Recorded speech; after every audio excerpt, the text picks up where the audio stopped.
વિદ્યાર્થી મિત્રો, ધોરણ 10 બોર્ડ પરીક્ષાના રિઝલ્ટની આજે ફાઇનલ તારીખ એ શિક્ષણ બોર્ડ દ્વારા જાહેર કરી દેવામાં આવી છે.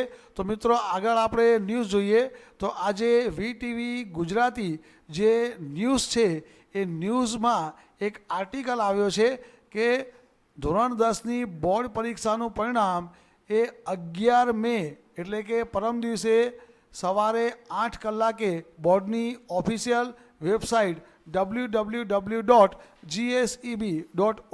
પર ઓનલાઈન એ મુકાઈ જવાનું છે. તમે તમારું પરિણામ એ જોઈ શકશો.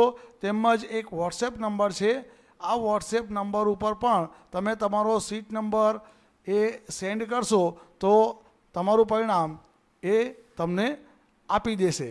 તો મિત્રો હવે એક જ દિવસ વચ્ચે બાકી રહ્યો છે. પરમ દિવસે તમારું પરિણામ એ સવારે 8 વાગે બોર્ડની ઓફિશિયલ વેબસાઇટ ઉપર મુકાઈ જવાનું છે. વિદ્યાર્થી મિત્રો, તમે બધા એ ખૂબ સારું પરિણામ મેળવો અને ખૂબ સારા ટકા સાથે પાસ થાઓ એવી તમને બધાને શુભકામનાઓ પાઠવું છું. મિત્રો, આવી શૈક્ષણિક અપડેટ નિયમિત મેળવવા માટે ચેનલને અત્યારે જ સબસ્ક્રાઈબ કરો. ફરી મળીશું નેક્સ્ટ વિડીયોમાં. Wish you all the best.